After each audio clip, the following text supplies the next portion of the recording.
2, 3, 4 state बल्कि पूरे देश के किसानों को जगाने का काम किया।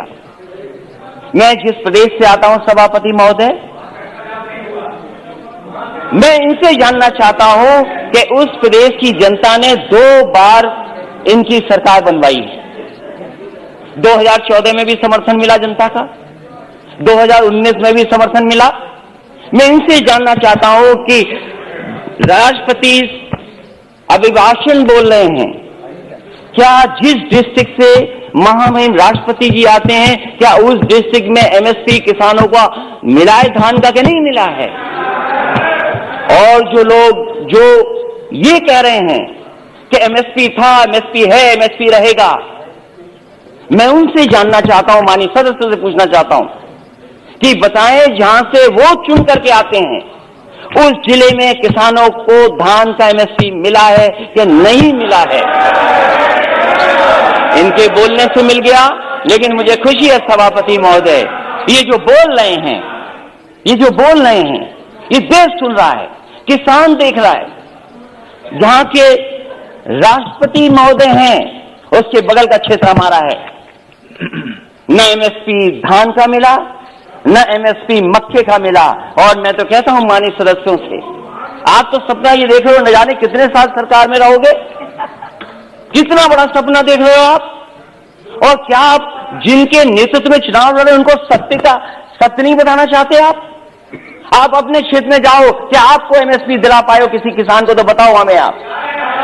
और जहां तक केवल राष्ट्रपति महोदय, प्रधानमंत्री, वही नहीं, देश के डिफेंस मिनिस्टर भी वहीं से आते हैं। बताओ क्या मिला एमएसपी धान का? उसके बाद केवल यही नहीं है, न जाने कितने गवर्नर उत्तर प्रदेश से बनकर के दूसरे प्रदेश में बैठे हैं।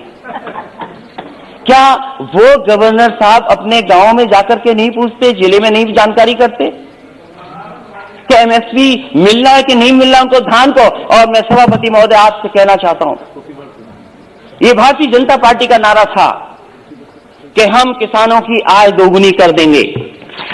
और राष्ट्रपति महोदय के भाषण में भी लिखा है कि मेरी सरकार आज न सिर्फ एमएसपी पर रिकॉर्ड मात्रा में खरीद कर रही है, बल्कि खरीद केंद्रों की संख्या भी बढ़ा रही है। कहां खरीद केंद्र बने थे उत्तर प्रदेश में? मुझे खुशी है सरकार इन प्रयासों को, हमारे किसान अपने परिश्रम से और बढ़ा रहे हैं। और खाद्यान्न रिकॉर्ड, जहां पर से राष्ट्रपति आते हो, प्रधानमंत्री आते हो, डिफेंस मिनिस्टर आते हो, गवर्नर आते हो, सरकार बनवाई हो, उस प्रदेश में एमएसपी नहीं मिल रही।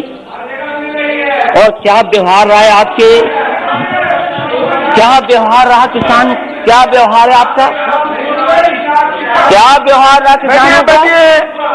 अब भारत के इतिहास में आएगा तो बताइएगा, भारत को अवसर मिलेगा तो बताइएगा, प्लीज तब बताइएगा।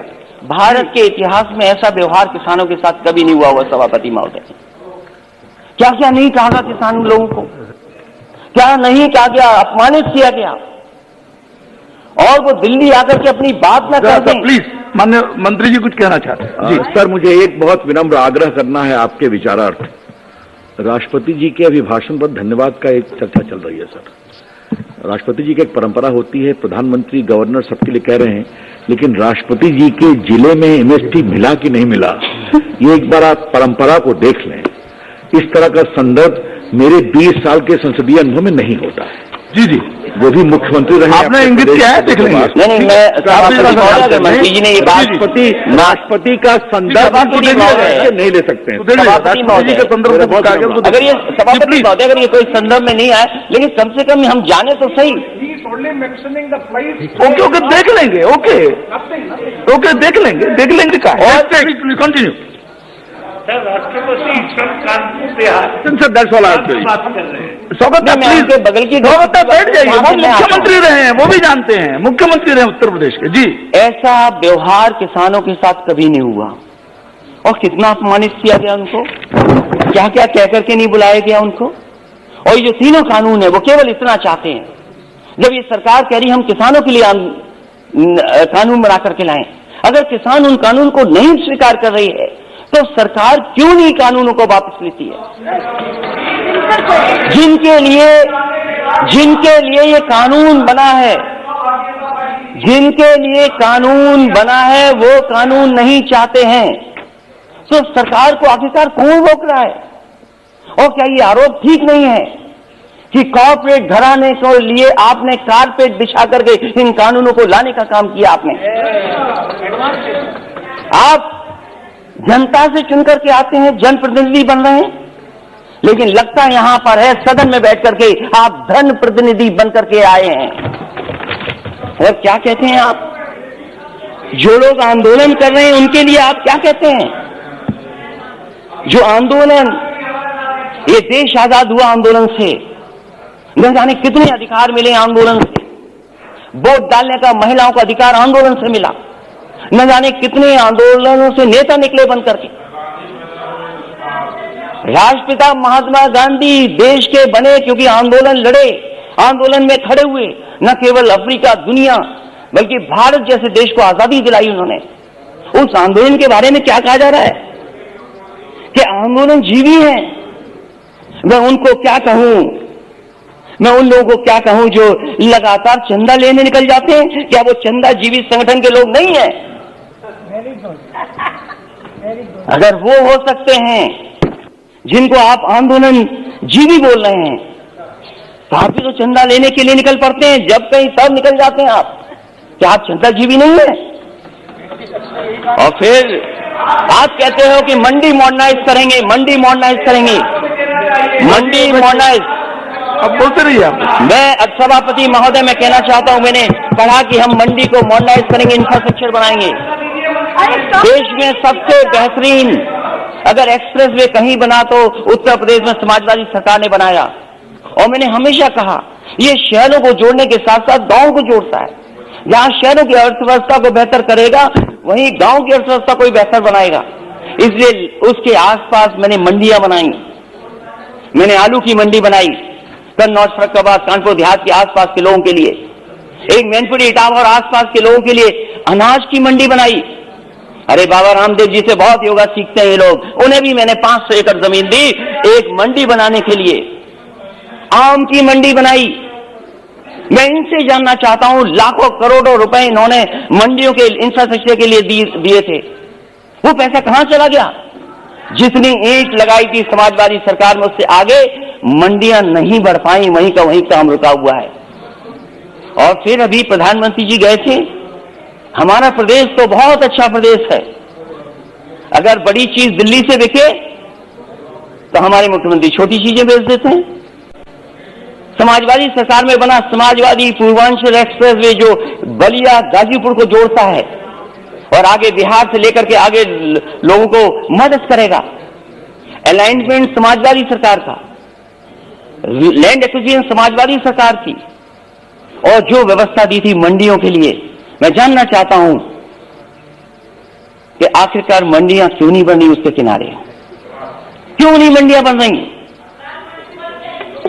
और जहां तक मंडियां क्यों नहीं बन रही? गाजीपुर में मंडी बननी थी, आजमगढ़ में मंडी बननी थी, सुल्तानपुर मंडी बननी थी। और जहां तक अपराध की बात कर रहे हैं सभापति महोदय, देश का पहला मुख्यमंत्री होगा जिसने अपने मुकदमे वापस ले लिए। मुझे बताए कोई मुख्यमंत्री जिसने वापस लिया मुकदमे अपने। और फिर अपराध की बात कर रहे, ठोको नीति चल रही है, जिसको चाहो उसको ठोक दो। और कानून व्यवस्था की बात करोगे, महिलाओं की बात करोगे। मेरी माता जी बैठी हैं, महिलाओं पे बहुत चिंतित रहती हो। जाओ क्या हालत उत्तर प्रदेश में माताओं बहनों की, और अपने आंकड़े निकाल करके देखो क्या आंकड़े हैं। सबसे ज्यादा अपराध अगर कहीं हुआ है तो महिलाओं के साथ अपराध उत्तर प्रदेश में हो रहा है। तो इसलिए सभापति महोदय मैं कहना चाहता हूं, राष्ट्रपति जी के विभाजन पर बोलिए ना। सभापति महोदय, दूध की भी बात हुई, दूध की बात हुई। बैठिए कुछ। सभापति महोदय, दूध की भी बात हुई। प्लीज बैठ जाइए। मैं इनसे जानना चाहता हूं, उत्तर प्रदेश सरकार ने जब समाजवादी सरकार थी तो गुजरात का अमूल प्लांट वहां लगाए, 5-5 लाख लीटर के 2 प्रोक्योरमेंट के प्लांट लगे। मदर डेयरी का प्लांट लगा, प्रोक्योरमेंट बढ़ा, प्रोडक्शन बढ़ा। 4 साल गुजर गए, एक नया प्लांट मिल का नहीं लग पाया। और दुख तो तब होता है जब लखनऊ के प्लांट में, अमूल में, वहां के लोगों का दूध नहीं प्रोक्योर हो रहा। गुजरात से आकर के प्रोक्योर हो रहा है दूध वहां पर।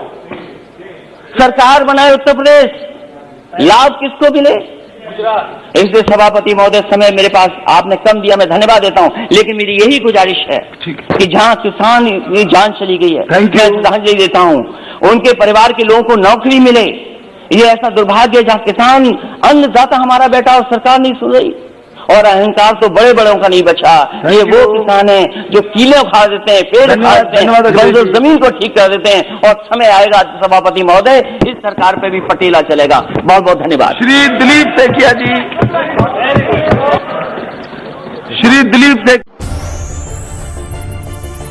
अगर आप बेबाक और निष्पक्ष खबरें देखना चाहते हैं तो हमारे चैनल को सब्सक्राइब करें और बेल आइकन को दबाएं।